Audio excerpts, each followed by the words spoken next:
Okay, so we are doing a surprise Q&A. Surprise! And we have a first question from Isaac. Yeah. Fun. Yeah, go ahead. So I've been thinking a lot about my relationship with learning because I in a practical sense, I'm learning less in my new job, like fewer hours in my new job than I was at Amazon. Like if you're just like add up the number of hours. But I've noticed that I'm much less in conflict about learning um because I'm not totally drained from work when I'm learning. I'm also much more like happy to do so, like let's say like pick up our Shulchan and learn some not like a Koveya way, just I think because of that and like I've been feeling happy with the balance, but I'm not sure if it's like I'm happy because I'm settling for less than I um could/should be doing, and like I'm like consigning myself to like a lower level of learning, or if it's that like this is a good balance and Yeah. like a healthy balance. Right. So I have a general framework response and then like a little bit of a particular response. The general framework response is I think that this particular point I'm about to make has come up at other stages in your learning, I think, which is that your relationship with learning, you should expect your relationship to learning to change based on your development and based on your life circumstances. And it's more of a mentality of being aware that this is a natural thing and not an unnatural thing, and then being aware of what those changes are, and then being willing to experiment, to push the boundaries, or to whatever the opposite of pushing the boundaries, or to cut back, and I was thinking, we made a joke before because this is Q&A number 39 since I started recording Q&As. And so we made a joke before the recording, like, oh, we should start, we should come up with a question for every one of the malachos, So and then I realized, oh, I could do that. Well, I can't do that, but in Koheles, it says in the very cryptic part of Koheles, no, just kidding, everything's cryptic. In chapter 11, it says, I'm going to read it in context, even though I'm only going to focus on one pasuk. Shalach lachmcha al pnei hamayim ki berov hayamim timtza'eno. Send forth your bread upon the waters, because in many days you will find it. Tein chelik l'shiva v'gam l'shmona. Give a portion to 7 and also to 8. Ki lo seda ma yihyeh ra'a al ha'aretz, because you don't know what bad thing is going to happen in the land. Im yimalu ha'avim geshem al ha'aretz yariku. If the clouds are filled with rain, then they will empty out on the land. V'im yipol eitz badarom v'im yipol eitz badarom v'im batzafon mekom sheyipol eitz sham yehu. And if a tree falls in the south, whether in the south or whether in the north, the place where it falls, that's where it will be. Didn't you know? Shomer ruach lo yizra v'roev avim lo yiktzor. One who I think the best translation, watches for the wind, will not plant. I think plain shot is that it's advantageous in certain types of planting that it's windy, maybe because it helps with the seeds scattering. I don't know what this is, whatever. But evidently this guy is like waiting for the wind, and then he's going to end up not planting. And one who watches for the clouds will not harvest. Okay, so similar thing where you're like, okay, well, I won't say it. Kasher incha yodea ma derech haruach ka'atamim bebeten hamalea kacha lo teda es ma'aseh ha'elkim asher yaseh es hakol.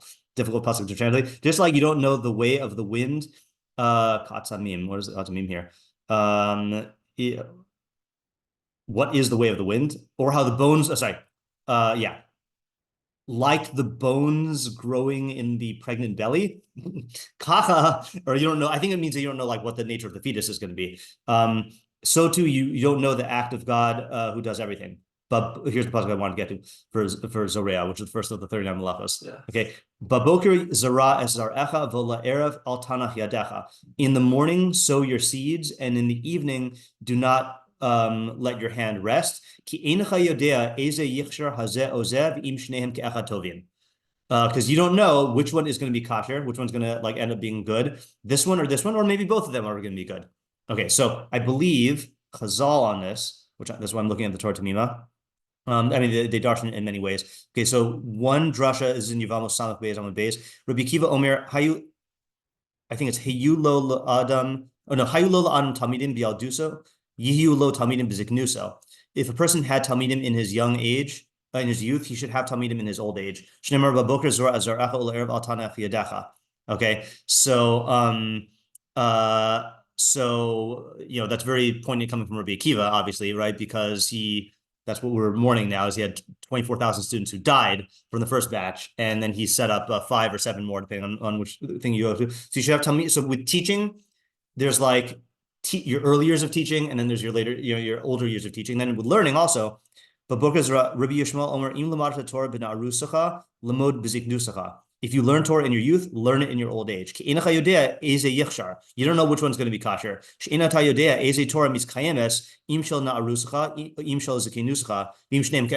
know which Torah is going to be better, your young learning or your old learning, or whether both of them are going to be good. Okay, now I'm not saying that I know what Chazal mean, but I am applying this to what you're saying, which is that there's different, and I don't think it's just like Zikna and Yaldus. I think there are different stages and relationships that a person goes through in learning, and you have to engage in learning in both stages, but the key is you don't know which one is going to be good.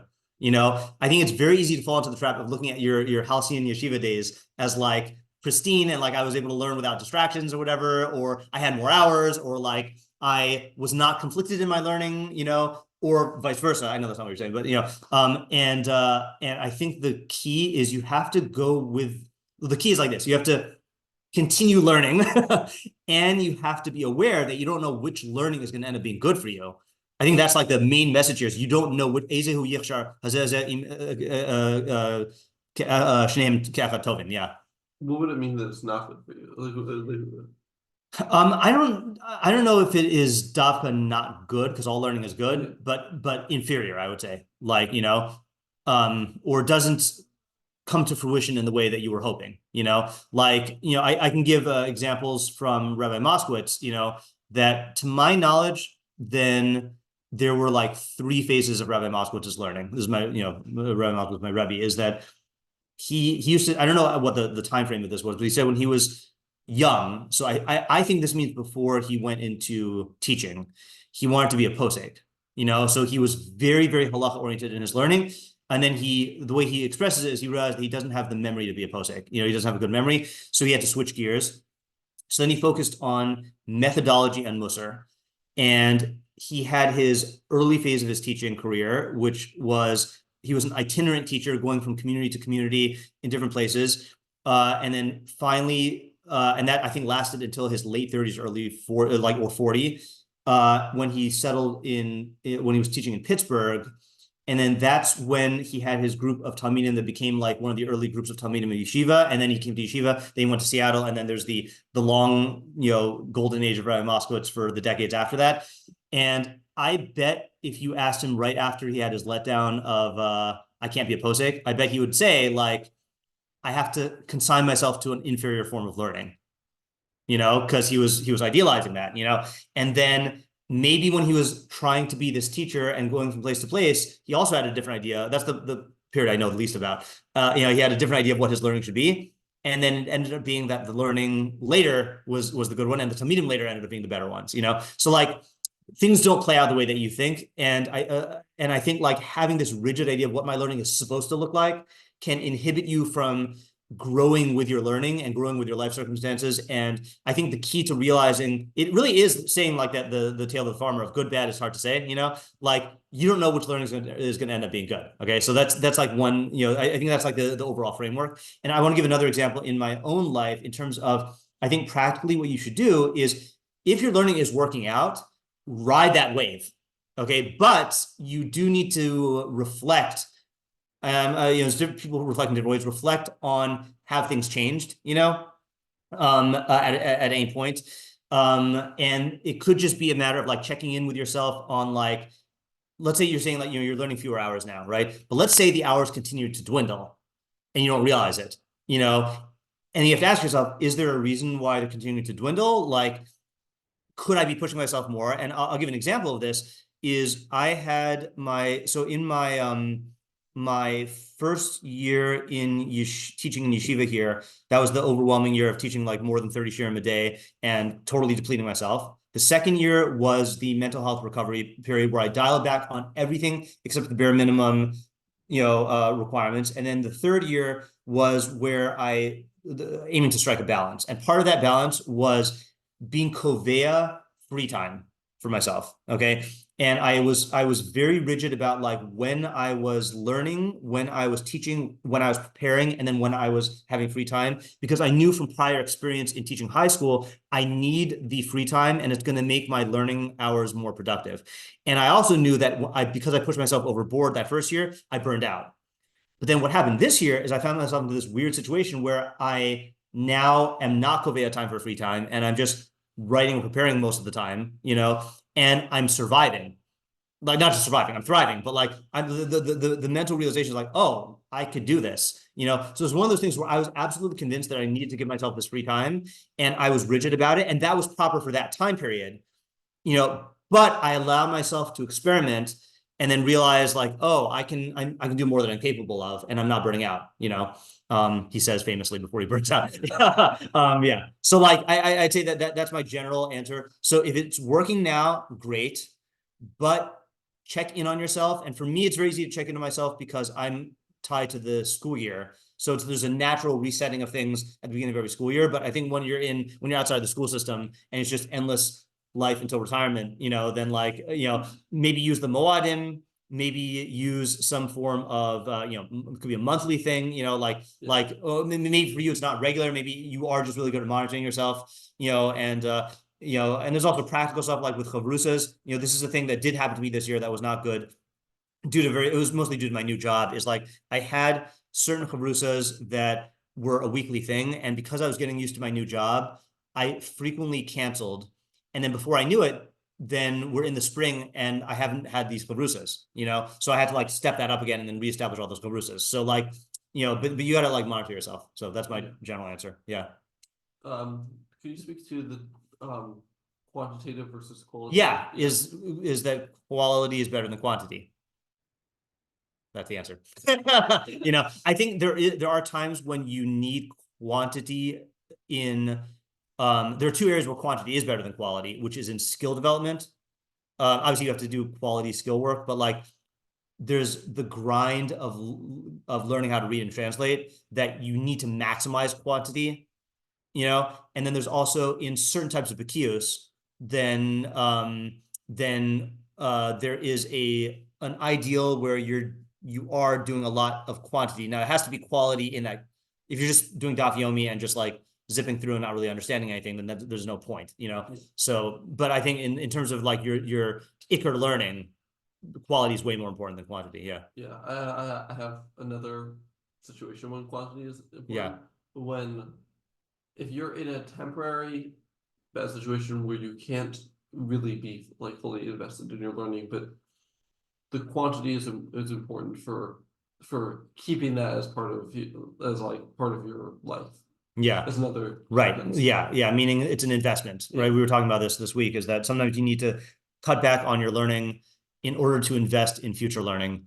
And that could be a matter of like, I need to not go to shiur this week so I can study for finals, or it could be a thing of I need to slave away in medical school or law school for X amount of years, in order to set up a life where I can learn more, but again, it's a risky game. Anytime you cut back on learning, you also have to realize it's a risky game because there are certain things, especially certain personality types. The Rambam mentions with in Shmona Prakim, when he's talking about his method of the extreme deos and the middle path, certain deos are easier to fall to the extreme than others. And so like, it's not, both extremes are bad and the middle is good, but certain extremes are more dangerous than others. So like, it's easier to fall in the extreme of learning too little than learning too much. So once you cut back on your learning, and even if you tell yourself, and even if it's a legitimate thing, like I need to invest in like, getting used to this new job or like this new routine, you have to realize it's a risk that what you're doing. You have to like take precautions to try to like at least reassess whether you should stick in that, stay in that mode or not. Yeah. Okay, good question. Yeah, David. Other question. Yeah. This might want to Does it have to do with Chorish? Okay, yeah. This might want to be two questions, but Okay. just one question. How do you evaluate for yourself or for other people? How do you evaluate if your values are coming from the society around you or from Torah or some mix of the two? Okay. Evaluating societal versus Torah values Within yourself. in yourself. Yeah. I'm gonna say this Malabin. That's what? Malamid. Malamid? Malabin. Malabin? Yeah. That's interesting. I was gonna say it's Choresh because Choresh means to think. So how do you think about this? Yeah. Yeah. Good question. How can you tell whether your values are coming? All right, well, Yeah, like how do you tell them also like in a practical way, the two of them? How do you even know in the first place? And then within that, how do you actually maybe it's one and the same, but I could say I just am not understanding the distinction you're making. okay, fine. So Okay. so leave it as one Yeah. if I have one. All right, so I'm contractually obligated to quote the Rambam in Deo 6:1. Okay. Yeah. If there were a Rambam Deos 6:1 merit badge and I was in Boy Scouts, I would definitely have earned this a while ago. It's the nature of man to be drawn in his character traits and his actions after his companions and friends, associates and friends. And to behave in accordance with the conduct of the people in his Medina, in his country, in his society. Therefore, a person needs to befriend tzaddikim and sit near chachamim constantly to learn from their actions, and to distance himself from the wicked who walk in darkness so that he doesn't learn from their actions. We did this in Monday Night Mishlei last week. One who walks with the wise, or this week. No, last week. It was last week. One who walks with the wise will become wise, and one who shepherds fools or befriends fools will be broken. So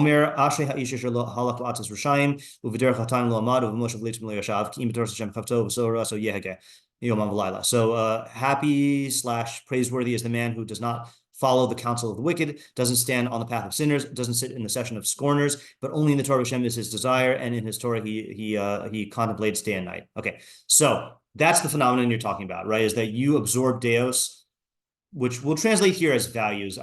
That's been a theory that we've had about why the Rambam calls them Deos, and I forgot what we landed on, but like one of the theories I had was it's almost like a cognitive behavior model of Deos of Midos, which is that if you talk about Midos, you think it's just something in the psyche, but Deos from Yada is that your Deos are rooted in knowledge, which is rooted in a certain philosophy, certain values, like Rebbe says, I think in How to Choose a Philosophy, I think he is where he makes the point, and Murmur Adler makes the same point, that everyone's a philosopher. It's just you can either be a conscious, intelligent philosopher or an unconscious, like bad philosopher. And so if you are going to work every day and putting all your energy into work, and you come home and you watch TV, that's not just Midos. That's a value system of what work is for and what your life is about. So the question is, how do you know which of the Deos are in this category that you've absorbed from people, and which ones you're getting from Torah, and which ones are a combination of both?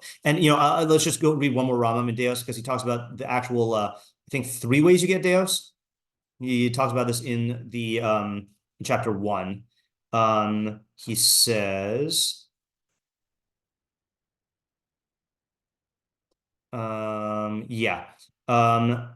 1:2. So between each of the extremes, there's a middle dea, each one which is distant from both of them equally. So there are deos that a person has from his creation, from his inception, so what we would call like nature, right? ויש מהן דעות שטבעו של אדם זה מכוון ועשי לקבל אותם במהרה יסר משאר הדעות. Then there are deos that you are genetically predisposed to, okay, meaning that you will acquire them quicker than others, okay. First category is like you know, use an extreme example, is like if you have, you know, parents or a parent who's an addict, you know, then I think we still hold biologically, like physiologically, you are predisposed to addiction, you know. But then there's also things that you are you will acquire certain deos quicker, okay, than others. The third is vish mehen she'inan la'adam mitchilas briasa ela lamad osam me'acherim. There are deos that you don't have from nature, but you learn them from others. O shenifne lahen me'atzmo lefi machshava also believe, or you turn to them on your own due to a machshava that arose in your heart. O sheshama shezoha dea tovlo, or you heard that this dea is good for you, ubat roy lelech, and you should follow that dea. But hinhig akno ba'a nikba'a, and you have trained yourself in it until you establish it. Those last three, the division is not so clear in my opinion, right? You learned it from others, which sounds like what the Rambam is saying in Deo 6:1, that like you picked up on it from others. Then the other one is you just independently decided to pursue this dea because you know, but then the third one gets into a little muddies the waters. You heard that this was good and you practiced it. You know, that might be like habit cultivation, but I don't know exactly what the first ones are. So the question is, how do you know? Okay, so I'm going to throw a curveball here. Does it matter? Yes. Why? Okay, so insofar as maybe then this can help clarify my question in the first place. Yeah. I say certain things that you're doing, either like actually like actions that you're doing, or ideals and values that you are like espousing, talking to people about, and expressing, whether or not say like those are like American values versus like what we hold to be like Torah values. Yeah. And you don't know like which one is this. And I mean, for myself, I like to be acting and talking about ideas and ideals that are from the Torah, not from American society. Right. Void of the Torah. Yeah, right. Okay, so this is why, you know, there's different approaches to Torah Umada or Torah Im Derech Eretz, or like to what extent you should be involved in the society, you know, modern orthodoxy, centrist orthodoxy. You know, there's a lot of different philosophies here. One of the reasons why I think that you should, okay, if you're in a society where you can be completely sealed off, then maybe there's a different argument for like not exposing yourself, but we're not in that society. So I think it is in our best interest to keep your thumb on the pulse of the values of the society so that you can recognize it when you have it. And in fact, I actually think, even though I know this is going to be a narrower question than what you're asking here, is sorry, a narrower case than what you're asking about, is in Shoftim, Parsha Shoftim,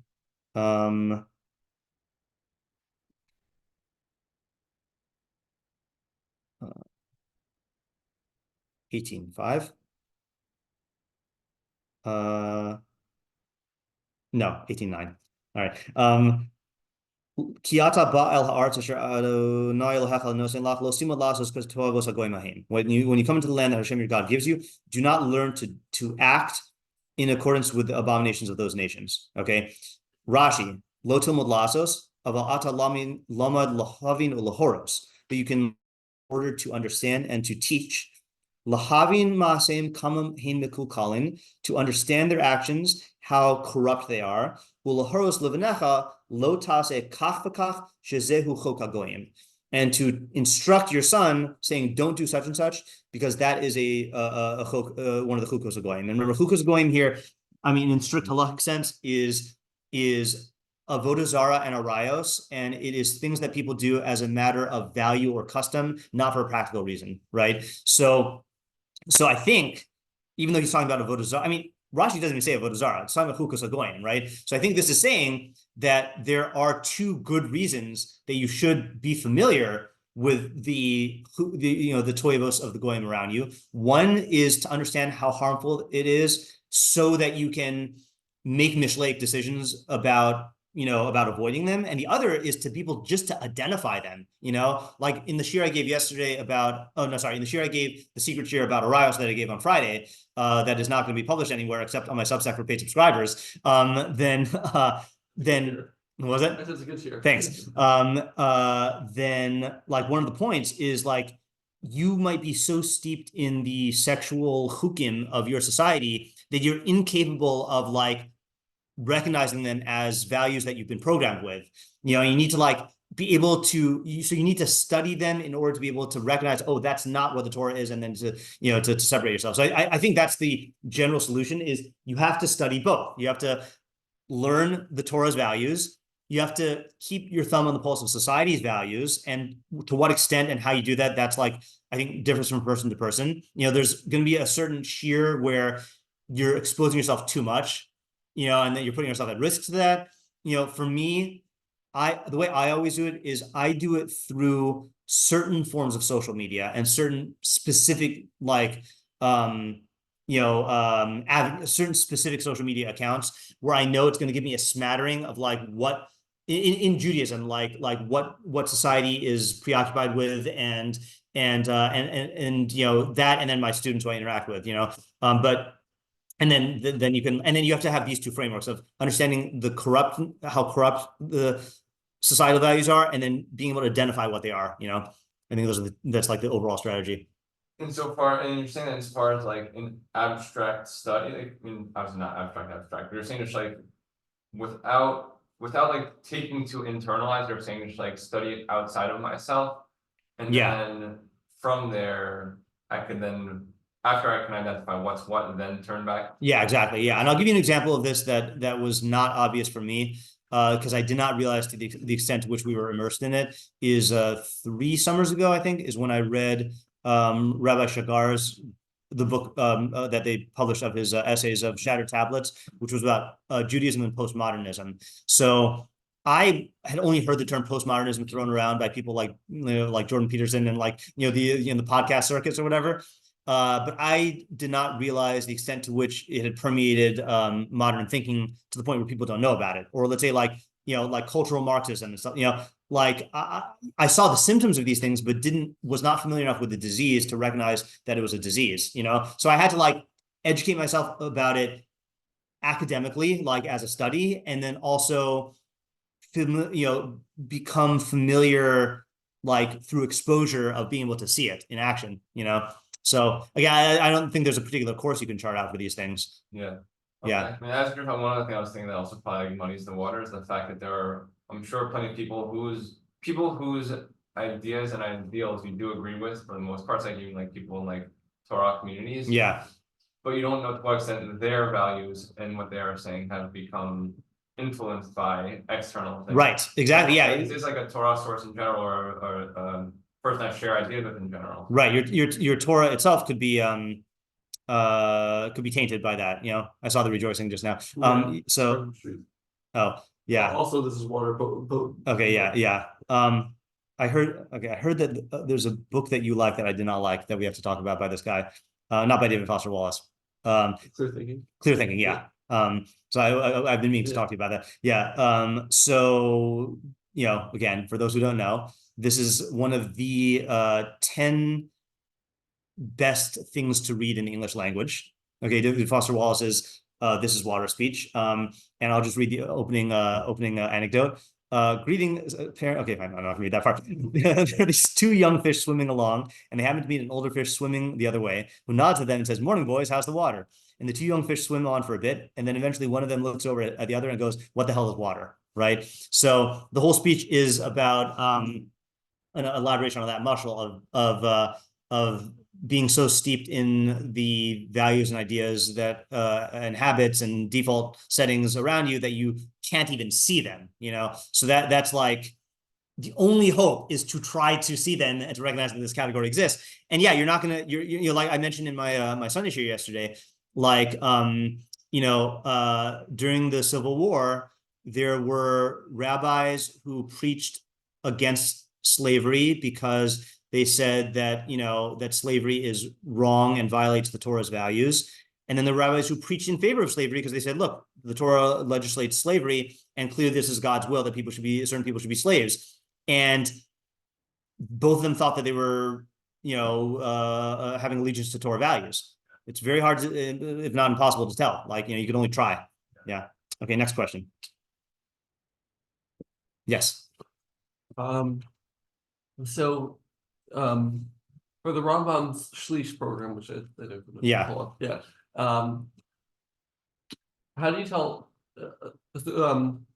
First off, I think we've just discussed in previous Q&As that it's a good thing to try to do. Assuming a person wants to do that, I feel like a lot of things are like hard to categorize. Like, what is this? Is it like what would Q&A fall into? What would let's say Mishle share fall into? Philosophy share, look like learning like All right, so I'll read the source and raise the question and not answer it. Yeah. Okay, so v'chayev l'shalish zman limidaso. A person must divide his learning time into thirds. Shlish b'torah b'ksav, a third in the written Torah. Ushlish b'torah b'al peh, and a third in the oral Torah. Ushlish yavin v'yaskil acharis davar mirishiso v'yoti davar midavar v'yadame davar l'davar. V'yadama b'minus she'ator nidreshes b'hen ad she'yeda heach hu ikra hamidos v'heach yoti ha'aser b'mutar v'kiyot b'hen b'dvarim shalom v'pi hashmua v'nyanzehu nikra Talmud. So a person, so third in Torah B'Ksav, which that's the easy one to identify, I think, right, is the 24 books of Tanakh. A third in Torah B'al Peh, which is, I'm going to go in my little soapbox here about how the average yeshiva student does not know what Torah B'al Peh is, and they think that Torah B'al Peh is synonymous with Gemara or Talmud. And the Rambam's definition of Torah B'al Peh is stated in his Hakdama to the Mishnah Torah, which is Kol mitzvot shenitin lo Moshe b'Sinai b'ferusha nitnu. All the mitzvahs that were given to Moshe at Sinai were given with their explanation. Shnemar ve'etin halacha luchos ha'evin v'torah v'mitzvah. I will give you these tablets of stone and the Torah and the mitzvah. Torah zo Torah b'chsav. Torah, the teaching, is the written Torah. Mitzvah, and the commandment, zet perusha. This is its explanation. V'tzivanu la'azos haTorah al pi mitzvah, and we are commanded to do the teaching according to the commandment. Mitzvah zo hi nikras Torah B'al Peh, and this mitzvah is called Torah B'al Peh. And then at the end of his Hakdama, he says that the purpose of the Mishnah Torah is achiyu kol dinim gluim l'kadam l'gada b'din kol mitzvah b'din kol dvarim shetiknu chachamim neviim. So the sum of the matter in the Mishnah Torah project is Shelo yehi adam tzarech l'chibur acher ba'olam b'din midina Yisrael. Person will not need any other compendium in the world regarding any of the laws of Israel. Elo yehi chibur zeh mekabetz l'torah sheba'al peh kula. This compendium will be a collection of all Torah sheba'al peh. With all of the enactments and customs and decrees that were made from the time of Moshe Rabbeinu until the compilation of the Talmud. And as were explained by the Gaonim and all their compendiums that they made after the Talmud. This was why I'm calling this book the Restatement of the Torah. Because a person will read Torah B'Ksav first, then read this, and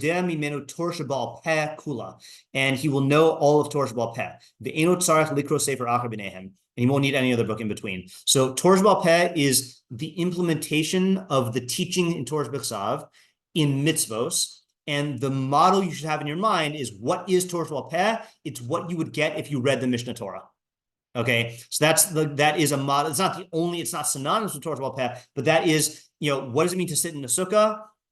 It means this is what that's the Torah B'Ksav. What is a sukkah? How do you make the walls? What can the schach be made out of? Who's chayiv, who's patur? That's the Torah B'Al Peh. Okay, and then Talmud, the Rambam defined as understand and comprehend the end of a matter from the beginning, or the end of a principle from the beginning, derive one principle from another, compare one principle to another, apply the midos that the Torah is expounded through until you know what the midos are, and how the aser and mutter and other things that you learned from Torah B'Al Peh were derived, and that's called Talmud. So that's analyzing how the dinim came from the Torah B'Al Peh through the different midos and understanding them conceptually and understanding the relationship to Torah B'Ksav. That's what's called Talmud, right? Yeah. There seems to be things that just don't really don't fit into any of those categories. Like what? Philosophy. So that's why we read this next halacha. Yeah. So let me just read the intervening halacha also. So how do you do this? Ketad haya bal umanus v'haya osed b'malacha shalosh shas b'yom u'v'torah teisha. So we all know that we all work only 3 hours a day, and we have 9 hours to learn, right? Osan hatesha. So for those 9 hours, kore b'shalosh men torah b'chsav. You read Torah b'chsav for 3 hours. Uv'shalosh b'torah b'al peh, and Torah b'al peh for 3 hours. Uv'shalosh, and the last 3 hours misbonim b'dato lahavin davrim midav. You should contemplate and derive one thing from another. Okay, the Divrei Kabbalah, Bichlal Torah B'chsav. Divrei Kabbalah are included in Torah B'chsav. What the Rambam means by Divrei Kabbalah, I think, is not so simple, right? In fact, let me just see if the Yad Pshuta. So he says Divrei Kabbalah is Nevi'im and Ksuvim. I guess that actually does make more sense, right? Yeah, because Torah B'chsav is just Chumash. So Divrei Kabbalah is Nevi'im and Ksuvim. That's not the one that's not simple. I think there is some question about how the Rambam uses Divrei Kabbalah at some points. Maybe I'm mixing it with the Divrei Sofrim thing. I don't know. Divrei Sofrim is definitely not simple. Upirushan, the explanation of the Divrei Kabbalah is Bichlal Torah B'al Peh, is included in Torah B'al Peh, which muddies the waters a little bit in terms of the Rambam's original definition of Torah B'al Peh, right? So in other words, because yeah, we do learn certain halachic details from Nevi'im, but it seems like there's a lot more in Nevi'im and Ksuvim that is not directly explaining the mitzvahs of the Torah, right? So seems like it is broader in terms of maybe understanding the purpose of the mitzvahs, or understanding the teaching part of Torah, right? Like for example, V'ahavta l'recha kamocha, the Rambam says all chesed is included in that, and you have Megillas Rus that Chazal say the only reason it was written is to teach chesed. So learning Megillas Rus is a embellishment of Torah, an elaboration on Torah, but maybe through exemplification or maybe through ideas, not necessarily through halachos. Okay, let me just read this one more part. That's the bomb that he drops. The subject matters that are called pardes are included in the Talmud. And the Rambam defines pardes in Yesodei Torah Daled Yud Gimel, that he says, thank you. Yesodei Torah Daled Yud Gimel. The inyane arba'a prakim elu shebechamesh mitzvos elu. The subject matters of these 4 chapters that are included in these 5 mitzvos, which is knowing that God exists, knowing that God is one, and then Avas Hashem and Yiras Hashem. So the subjects that pertain to those 5 mitzvos are called pardes. Kamosh Amru Arba'a Nichnasu Lepardes. As they said, 4 entered into pardes. And then he goes on. So anything that is involved in Anochi, Lo Yelecha, Yichud Hashem, Avas Hashem, and Yiras Hashem, which is all of science, all of Torah, Avodah Zarah, and and all of the, if you go by the more Nevuchim, all of the preparatory studies that you need in order to get involved in that, that's all included in Talmud. So the reason why I want to read this far is Talmud is a huge catch-all. It's not like what we think, where Talmud is halacha and Talmud Bavli, So what you're calling philosophy, either philosophy is going to fall into Divrei Kabbalah, right? Like the philosophy that's taught by the Nevi'im and the Ksuvim, like Sefer Eov and Koheles, or it's going to be in metaphysics and physics, which is what the Rambam includes in Talmud, So that's a broad category. Yeah. Let's say philosophy of mitzvos. Would that be So I would say that that's Torah B'al Peh, right. So it does seem though that all learning is included in these things, and there might be things that are hard to classify, but I do think this, and I have to round it off because we can't leave people with the false impression that the Shlish program continues for the rest of your life. Last halacha is we did Ketad. When do we apply this method of thirds?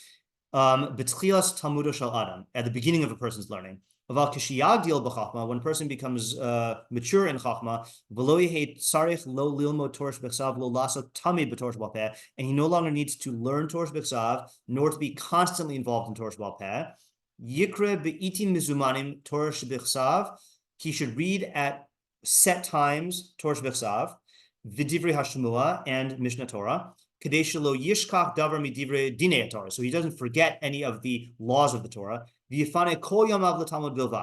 And he should devote the rest of his days to Talmud alone, based on the expansiveness of his mind and his yishuv hadas. Yeah.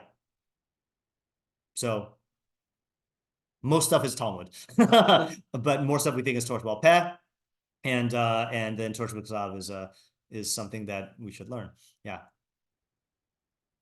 Yeah. Something to what you were talking with Isaac before, when you have like a shorter amount of time to learn. Yeah. If there's like, let's say for myself, like I'm in yeshiva right now, there are definitely things that I've been told are like more like the things to prioritize in my learning now. Yeah. Like the Limud Gemara, versus other things that are like good to learn, but not necessarily what I should be prioritizing. Yeah. So say like on a day where I don't have, or like a week, whatever it is, I don't have a lot of time to be involved in learning.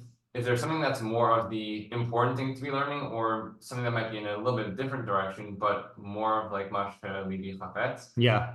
What do you suggest doing? How do you right? That's a good question. So the question is, if you are ordinarily involved in learning what you're supposed to, the default, but then you have a short time period where you have to make compromises, then what should you use your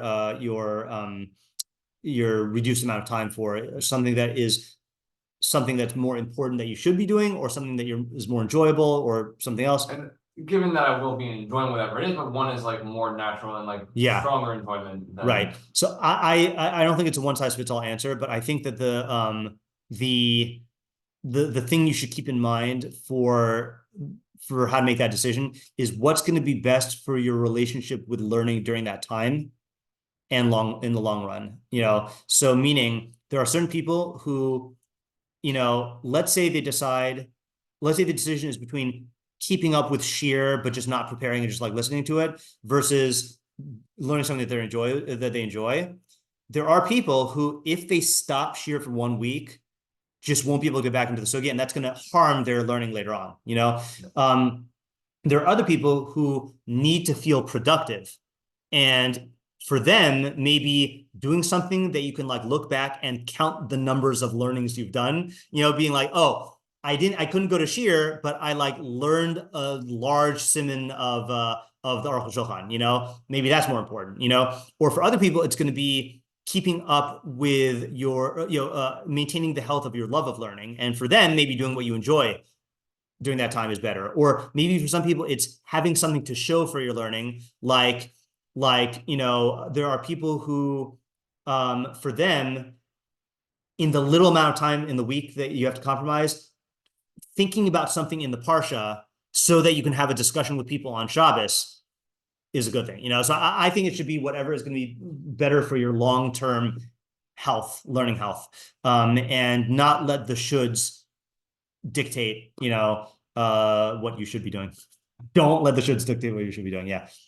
Then also just a different question. Say if it were to be longer than that week, say you're giving someone who's like in law school, medical school, things like that. So it's not necessarily just a week. Yeah. But you would still say the same thing, whatever keeps the best for like your relationship. So I think the mashal there is I think it's called like during wartime, like austerity measures or like wartime rations. Like when, I only know it mostly from like Britain during World War II of all goods and resources had to be like managed where like, here is, every British citizen gets this much, this quantity of beans and this quantity of lard and this quantity of bread, and like, don't use any of your don't throw away any of your metal. All the metal has to be used for like the war effort. And like, there's curfews and stuff like that. I think like that's the type of mentality that you should have, which is a different program engineered for wartime, meaning that like, this is going to be a war. Like you have to like, you're putting your Torah at risk, and like, yeah, the ultimate outcome should be what's going to allow me to emerge with a healthy relationship with learning at the end. But it can't be like you can't view it as just the same way you view a week of compromised learning, but just quantitatively greater. Like, no, this is like, you have to come up with an alternate emergency time program. I think the problem should still be thought of in the same way, but like, let's say like you are not at the point where you can make a laning yet in the Gemara, and now suddenly you find yourself working. So you should incorporate like continuing to have a Seder and Bekius, for that time, because the goal is you want to become an independent learner, and you're not going to be able to do that if you are, look, if you can go through law school and then take a year off to go to yeshiva afterwards, then maybe it's a different program. Then maybe you should foster your love of learning. But like, I guess this is what I'm saying. Everything should be made, all the decisions should be made with an eye towards what's best for my long-term relationship with learning. But for the week, it should be like just a relationship maintenance question. But for the long time, it should be, I need to come up with a program that's going to promote this and relate to it as a program. Because if it's not a program, then it's going to fall into haphazard stuff, and it's going to easily be pushed out based on other responsibilities. Yeah. Okay. Those were good Q&As, good practical Q&As. We didn't get through all 39 malachos. Yeah. But this one is koter. Yeah. Right? For you have to make sure you have to be thinking about what's going to lead to a good harvest, right? Like what do I have to do during the planting season that's going to lead to a good harvest? You can't expect there to be crops there if you're not Yeah. doing foraging. Shlish borer. Is sifting out, Yeah. No, because that would imply that there's psolas, and there's no psolas in Torah. No, it's one of those like complicated questions where it's ochel mitov ochel. Right. Yeah. Okay, thanks for coming. I'm glad we got to do this. Shkoyach. Yeah.